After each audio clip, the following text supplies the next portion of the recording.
جو صحیح تاریخ ہو کہ کسی صحابی نے، بھائی صحابہ اللہ سے محبت کرتے تھے کہ نہیں کرتے تھے؟ ان کو اتباع نصیب ہوئی کہ محبت بھی نصیب ہوگی.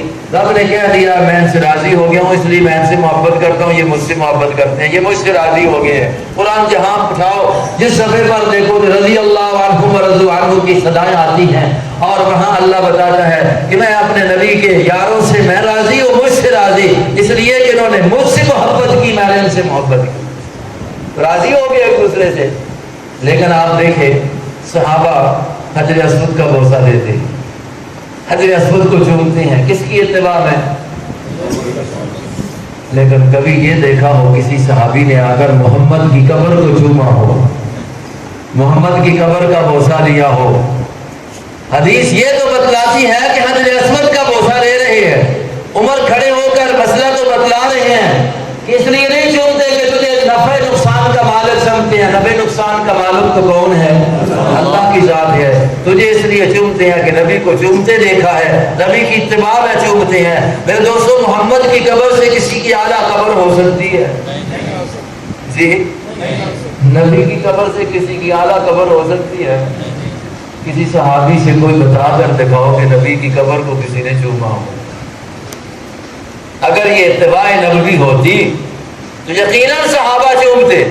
اگر نبی کی قبر کا چومنا صحابہ سے نہیں ہے ثابت، جن سے اللہ راضی ہو گیا، جو اللہ سے راضی ہو گئے، جن کی محبت رب سے ہو گئی، محبت اللہ کی ان سے ہو گئی، ان کا یہ عمل نہیں ہے، تو پھر بھائی کسی اور قبر کا چومنا کیا اتباع نبوی ہو سکتی ہے؟ قبر پر جانا تو اتباع نبوی ہے. قبر پر جا کر قبر کے زندگی کو، موت کو یاد کرنا تو یہ نبی کی اتباع ہے. قبر والوں کے لیے وہاں پر کچھ تحفہ پیش کرنا، کچھ پڑھ کر کچھ دے کر ان کو تحفے کے طور پر پیش کرنا، یہ تو اتباع نبوی ہے. ان کے لیے دعائے مغفرت کرنا یہ اتباع نبوی ہے.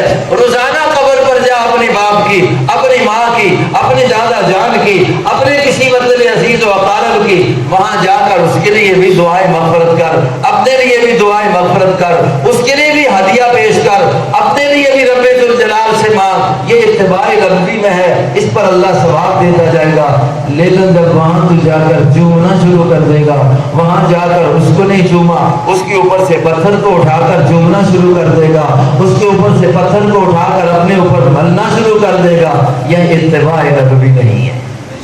یہ اتباع نبوی، اور جہاں اتباع نبوی نہ ہو تو وہ عمل قابل قبول نہیں ہوتا. اگر یہ اتباع نبوی ہے، کوئی کہتا ہے تو بتا کے دکھا دو کہ پیغمبر نے ابراہیم کی قبر پر جا کر کوئی پتھر اٹھا کر اپنے جسم پر ملا ہو، صحابہ کو تلقین کی ہو میری قبر کے اوپر پتھر ہوں گے، ان کو آ کر اپنے اوپر مل لینا، میری قبر کو مٹی کے اٹھا کو لے کر جا کر اس سے برکتوں کو حاصل کر لینا، میری قبر کو آ کر چومنا شروع کر دینا. بھائی کسی ایک حدیث کے اندر تو بتا دو خدا کے لیے، تب جا کر اتباع بنے گی. اور اگر یہ اتباع نہیں ہے تو خدا کے لیے لوگوں کے اعمال کو مت ضائع کرو، یہ عمل صالح نہیں.